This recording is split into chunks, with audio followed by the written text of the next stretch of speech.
तो विद्यार्थी मित्रों, आज આપણે જે ચર્ચા કરવાની છે એ ફિઝિક્સના જૂની બુકના ઓબ્જેક્ટિવની ચર્ચા કરવાની. આ ફિઝિક્સની જૂની બુક છે. અત્યારનું જે સિલેબસ છે ને એ પહેલાંનું જે સિલેબસ હતી એની આ બુક છે. હવે જે અત્યારની જે બુક છે એની પાછળ એમસીક્યુ આપેલા નથી, પણ જૂની જે બુક હતી એની પાછળ દરેક ચેપ્ટરની પાછળ શું આપેલા હતા? એમસીક્યુ આપેલા હતા. અને બોર્ડની એક્ઝામની અંદર પણ આ જૂની બુકના એમસીક્યુ જ મોટા ભાગે પૂછાતા હતા. એમાં થોડા ઘણા ફેરફારો પૂછાતા હતા. ફેરફારો કરવામાં આવે રકમની અંદર અને એ પ્રમાણે એમસીક્યુ પૂછાતા હતા. મોટા ભાગના એમસીક્યુ આ ચેપ્ટરની પાછળ આપેલી જે એમસીક્યુ છે એમાંથી બોર્ડમાં પૂછાતા હતા. આમ 50 ગુણના એમસીક્યુ માટે ઓલ્ડ બુકના એમસીક્યુ તમારે તૈયાર કરી દેવાના. જો તમારી પાસે જૂની બુક હોય તો એ જૂની બુકની પાછળ એ જે એમસીક્યુ આપે તમારે એને સોલ્વ કરી દેવાના. અને જો તેમાં ખબર ના પડતી હોય તો આપણે દરેકે દરેક ચેપ્ટરના આ જૂની બુકના એમસીક્યુના વિડીયો બનાવવાના છે. બરાબર? તો એ વિડીયો તમારે જોઈ લેવાના, એના સારી એવી નોટ બનાવી દો. એ નોટ બનાવશો તો એનો ફાયદો તમને બોર્ડમાં તો થવાનો જ છે. જોડે જોડે નીટ અને ગુજકેટ અને જીમાં પણ ફાયદો થશે. તો નીટ, ગુજકેટ, જી અને બોર્ડ માટે તમારા ઓલ્ડ બુકના એમસીક્યુ સોલ્વ કરી દેવાના. બરાબર? તો આ ચેનલની અંદર તમને દરેકે દરેક ચેપ્ટર વાઇઝ એમસીક્યુ મળશે. જોડે જોડેના શોર્ટકટ પણ મળશે. જો શોર્ટકટની સાથે સાથે કોઈ ફેરફાર જો હોય તો રકમો કેવો ફેરફાર કરી શકાય અને ફેરફાર પ્રમાણે કેવા પ્રકારના એમસીક્યુ બની શકે એની પણ આપણે જોડે જોડે ચર્ચા કરીશું. માટે આને તમે એક સરસ નોટ બનાવી દેજો, જેથી કરીને જે 50 માર્કનું જે એ વિભાગનું પેપર છે એમાં તમે સરળતાથી અને સરસ રીતે લખીને સારા એવો સ્કોર કરી શકો. તો આટલું તમારે યાદ રાખવાનું. આજે હવે આપણે જે ચર્ચા કરવાની છે એ ચેપ્ટર નંબર 7 પ્રત્યાવર્તી પ્રવાહની ચર્ચા કરવાની છે. પ્રત્યાવર્તી પ્રવાહની અંદર જે જૂની બુકના અગાઉના વિડીયોની અંદર આપણે 8 ઓબ્જેક્ટિવની વાત કરી ચૂક્યા છીએ. એ તમે YouTube ચેનલમાં જોઈ શકો છો. પરંતુ હવે આપણે 9મા ઓબ્જેક્ટિવથી શરૂ કરીશું આજે. તો જો તત્કાલીન એસી પ્રવાહ I બરાબર 100 cos 200t + 45 એમ્પિયર છે. તો પ્રવાહનું RMS મૂલ્ય શોધો. એકદમ સિમ્પલ ઓબ્જેક્ટિવ છે. હવે RMS મૂલ્ય શોધવું હોય તો પહેલા RMS નું સૂત્ર તમને ખબર હોવી જોઈએ. તો IRMS બરાબર શું લખીશું? Im/√2. અહીં Im ની કિંમત આપી દીધી છે. આ સૂત્રને તમે I બરાબર Im cos ω t + phi સાથે તમે સરખાવી શકો છો. તો અહીં Im ની કિંમત કેટલી મળશે? 100 મળશે. તો Im ની કિંમત 100 છે તો 100/√2 અને 100/√2 બરાબર 50√2 એમ્પિયર થાય. ચલો આ પ્રશ્ન પૂરો થઈ ગયો. પણ આમાં ફેરફાર જો કરવો હોય તો કેવો ફેરફાર હોઈ શકે? તો તમને પ્રવાહનું સૂત્ર આપી દીધું હોય. એસી ઉદ્ગમનો વોલ્ટેજ V બરાબર તમને આપી દીધો Vm cos ω t આપી દીધો. તો આ cos ω t છે. આ cos 200t પ્લસ એટલે કે ω બરાબર અહીંયા 200t આપી દીધા હોય. I બરાબર 100 cos 200t + 45 આપી દીધો હોય. તો પછી તમને પૂછે કે કળા તફાવત કેટલો? તો કળા તફાવત જો પૂછે તો કળા તફાવત phi બરાબર શું લખીશું? અથવા તો phi બરાબર અહીંયા કેટલા છે? તો 45 અંશ છે. તો જુઓ અહીંયા કળા 200t છે, અહીંયા 200t + 45 છે. તો કળા તફાવત જો પૂછે તો કેટલો થશે? 45 અંશ. હજુ તમને એમ કે આના પરથી પાવર ફેક્ટર શોધો. તો પાવર ફેક્ટરનું મૂલ્ય કેટલું થશે? તો cos phi. cos phi બરાબર cos 45 અને cos 45 બરાબર કેટલા થશે? 1/√2. તો પાવર ફેક્ટરનું મૂલ્ય કેટલું થશે? તો 1/√2 થાય. હજુ તમને એમ પૂછે કે પાવર ફેક્ટર કેટલું મળે? તો 1/√2 મળે. તમને એમ કે આમાં વોલ્ટેજ આગળ કે પ્રવાહ આગળ? તો જો પ્રવાહની અંદર અહીં પ્લસ નિશાની છે તો પ્રવાહ આગળ છે, વોલ્ટેજ કેવો છે? પાછળ છે. પ્રવાહ કેટલો આગળ છે? તો 45 કળાએ 45 અંશના ખૂણે આગળ છે. તો કેટલી કળાએ આગળ છે? તો 45 કળાએ આગળ છે. એટલે કે π/4 જેટલી કળાએ આગળ છે. તો પ્રવાહ આગળ છે અને વોલ્ટેજ પાછળ છે. તો પછી આના માટે કયો પરિપથ હોય કે એના વિશે જો પૂછે તો એ પણ તમને આવડવું જોઈએ. તો આવા ફેરફાર હોઈ શકે. પ્રવાહ આગળ છે, વોલ્ટેજ પાછળ છે. એક ઓબ્જેક્ટિવ એ બની શકે. પાવર ફેક્ટરનું મૂલ્ય કેટલું? તો 1/√2 થાય. કળા તફાવત કેટલો? તો 45 અંશ છે. RMS મૂલ્ય કેટલું છે? તો 50√2 છે. તો આ પ્રકારનું ઓબ્જેક્ટિવ પૂછી શકાય. હવે જુઓ 10મું ઓબ્જેક્ટિવ એકદમ સિમ્પલ છે. એટલે એના 4 ઓપ્શન આપણે લખતા જ નથી. એટલે આપણો ટાઈમ બચી જાય. ખાલી એમાં એવું કીધું કે અનુનાદીય આવૃત્તિ f0 બરાબર કેટલા હોય? તો એમાં 4 ઓપ્શનમાંથી એક ઓપ્શન કયો છે? તો 1/2π√LC છે। તો 10મા ઓબ્જેક્ટિવની અંદર એકદમ સિમ્પલ ઓબ્જેક્ટિવ આપેલું, સૂત્ર તમને આવડવું જોઈએ।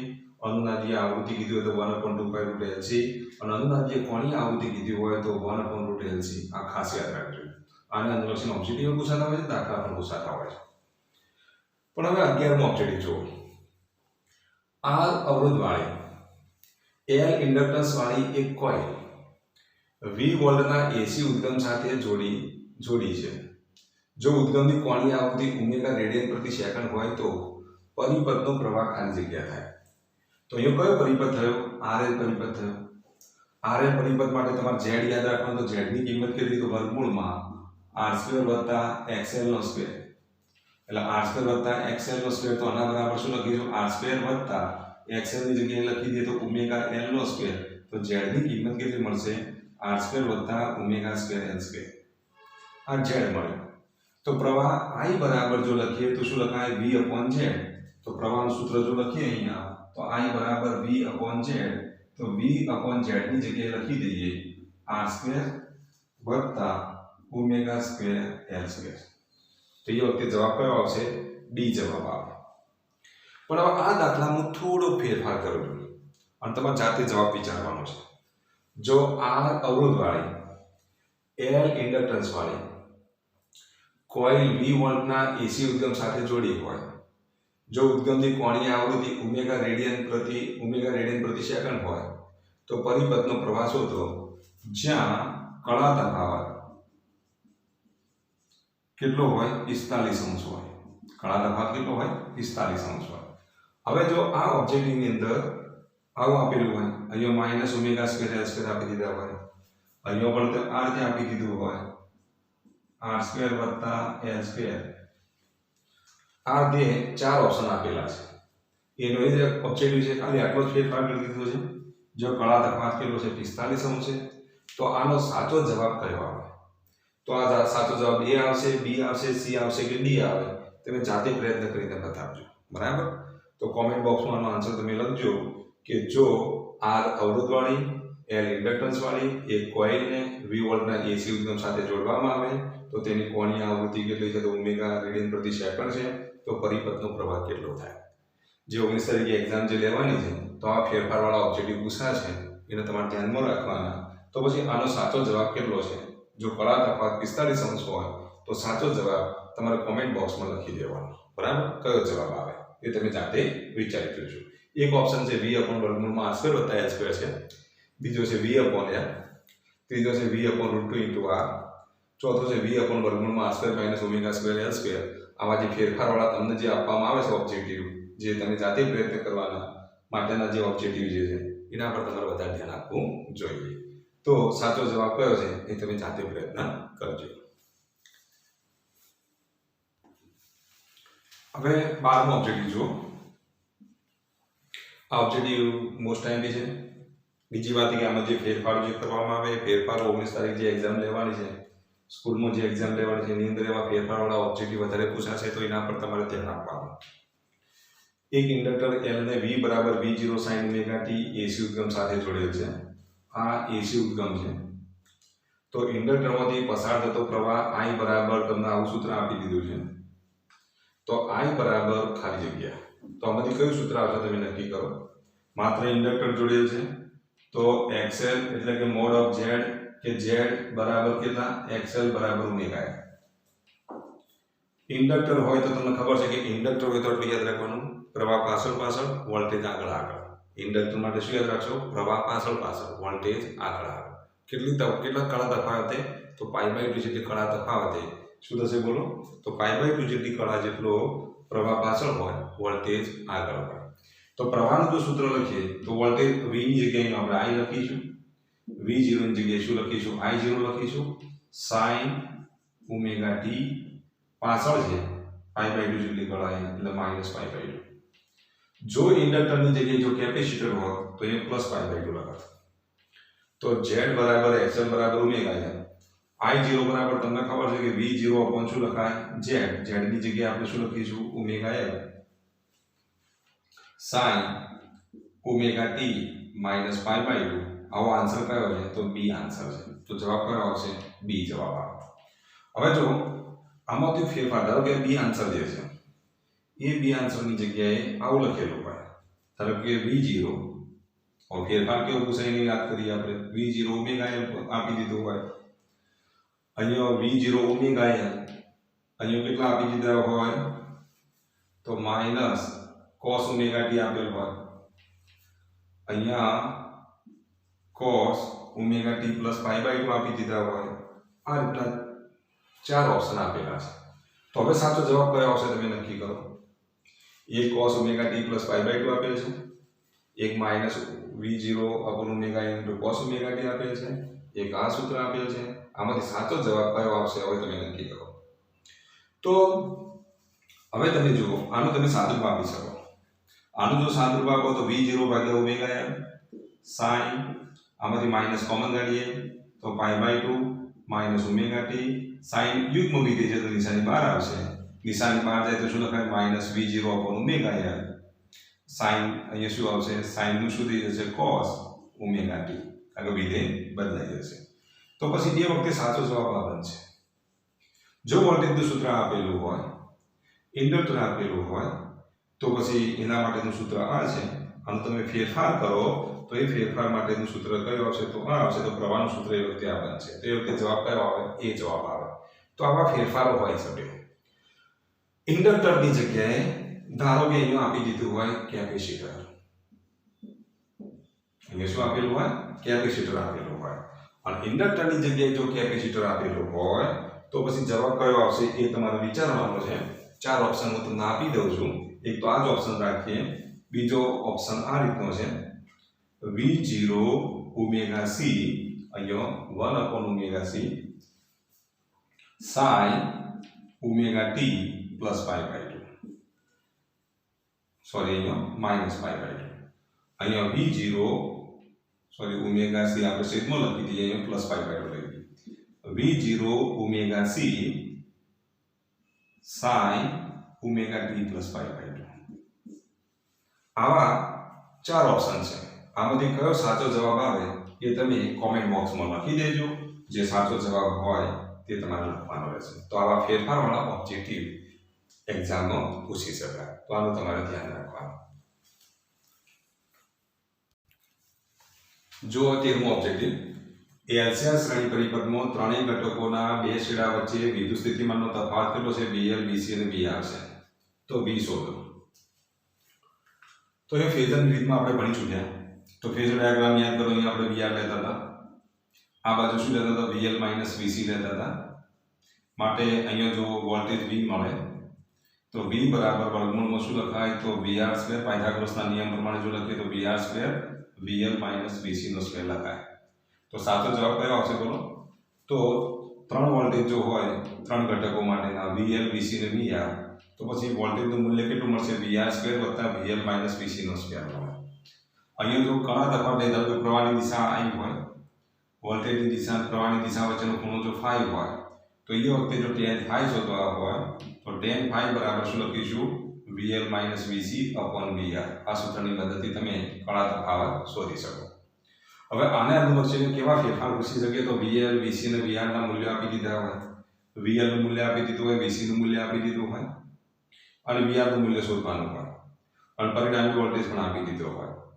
તો ત્રણ મૂલ્ય આપ્યું હોય ચોથું મૂલ્ય શોધવાનું હોય એ પ્રકારના ઓબ્જેક્ટિવ પૂછી શકાય તો એ વખતે તમારા સૂત્ર યાદ રાખવાનું ધારો કે VL નું મૂલ્ય આપી દીધું હોય 7 VC ની કિંમત આપી દીધી હોય 4 VR ની કિંમત આપી દીધી હોય 4 તો અહીંયા VL VC એટલે 7 માંથી 4 જાય તો 3 નો વર્ગ અહીંયા 4 નો વર્ગ તો V નું મૂલ્ય કેટલું મળે 5 વોલ્ટ મળે કેટલું મળે 5 વોલ્ટ મળે તો આવા ફેરફારવાળા ઓબ્જેક્ટિવ પૂછી શકાય તો ખાસ યાદ રાખવાનું બરાબર તો એલસીઆર શ્રેણી પરિપથ માટે ત્રણેય ઘટકો માટે VL VC અને VR આપેલા હોય તો વોલ્ટેજનું સૂત્ર કયું આવશે વર્ગમૂળમાં VR² VL VC નો સ્ક્વેર આ સૂત્ર તમારે યાદ રાખવાનું હવે એના પછીનો આપણે ઓબ્જેક્ટિવ લઈએ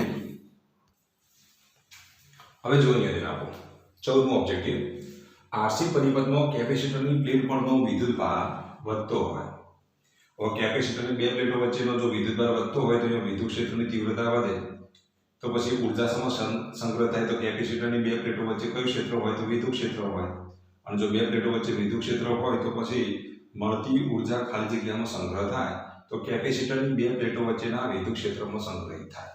તો આટલું યાદ રાખવાનું. આરસી પરિપથની જગ્યાએ અહીંયા એલસી પરિપથ આપી દીધું હોય, યાદ રાખજો.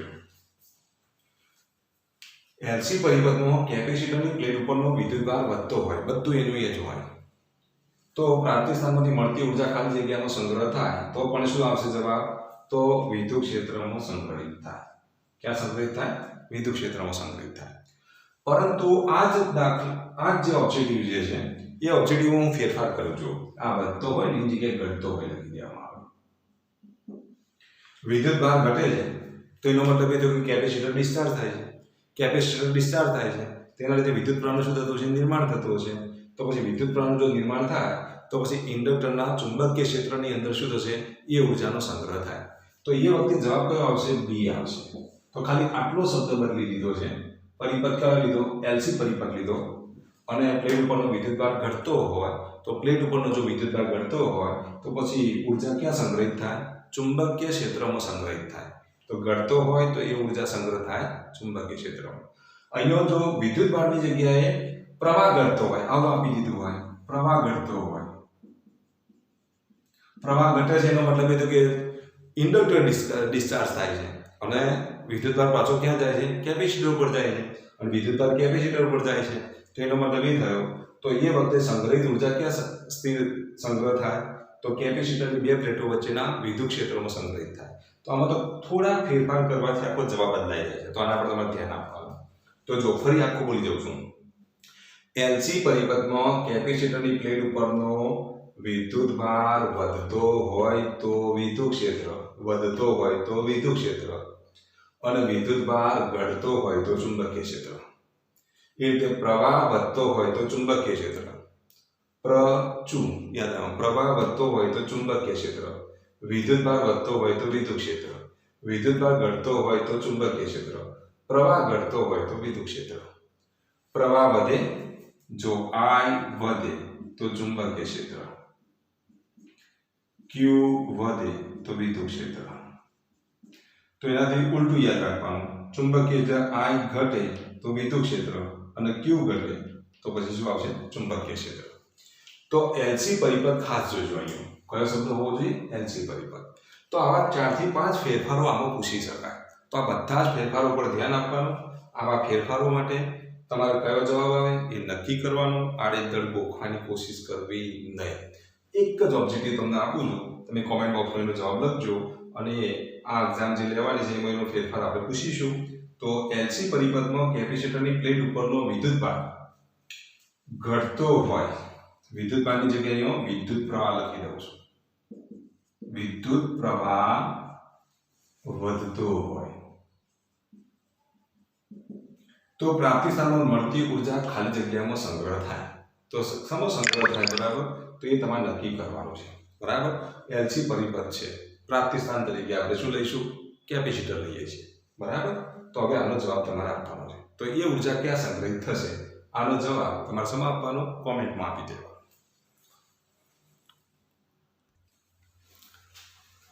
જો મસ્ત ઓબ્જેક્ટિવ છે, બહુ સરસ ઓબ્જેક્ટિવ છે. જો એક એલસી દોલનો કરતા પરિપથમાં જો કેપેસિટરની પ્લેટ ઉપરનો વિદ્યુતભાર કેવું છે? શરૂઆતનો વિદ્યુતભાર કેટલો છે? કેવું છે? જ્યારે ચુંબકીય ઉર્જા અને વિદ્યુત ક્ષેત્ર સરખી થાય, ઉર્જા ચુંબકીય ક્ષેત્રના વિદ્યુત ક્ષેત્રમાં સરખી થાય એટલે કે ચુંબકીય ઉર્જા અને વિદ્યુત ઉર્જાના મૂલ્યો સમાન થાય તેને કેપેસિટર પરનો વિદ્યુતભાર શોધો.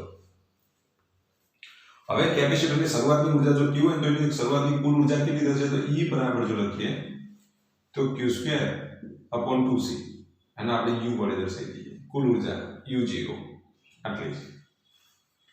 કેપેસિટરની ઉર્જાને જો આપણે દર્શાવીએ તો કેપેસિટરની ઉર્જા વિદ્યુત ક્ષેત્રની ઉર્જા કેવી છે? સરખી છે એવું પક્ષમાં તમને આપી દીધું છે.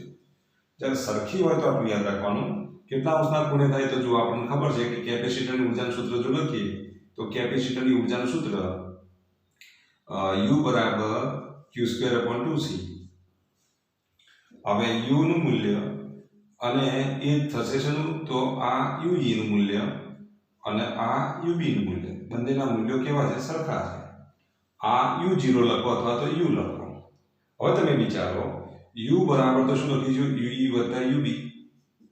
આ બંનેના મૂલ્યો તો સરખા છે તો એક કેટલા થશે 2 થશે તો u બરાબર શું લખાય 2ue લખાય કે નહીં તો u બરાબર 2ue તો અહીંયા u ની કિંમત મૂકી દઈએ q²/2c જ્યારે ચુંબકીય ઉર્જા અને વિદ્યુત ક્ષેત્રની વિદ્યુત ઉર્જાના મૂલ્યો સરખા થાય એ વખતે કેપેસિટર પરના વિદ્યુતભારને જો q' વડે દર્શાવું તો અહીંયા આપણે શું લખીશું q' નો સ્ક્વેર/2c આ 2c ઉડી જશે તો પછી કેટલા મળશે બોલો q²/2 બરાબર q' તો q' ની કિંમત કેટલી મળે તો q/√2 થાય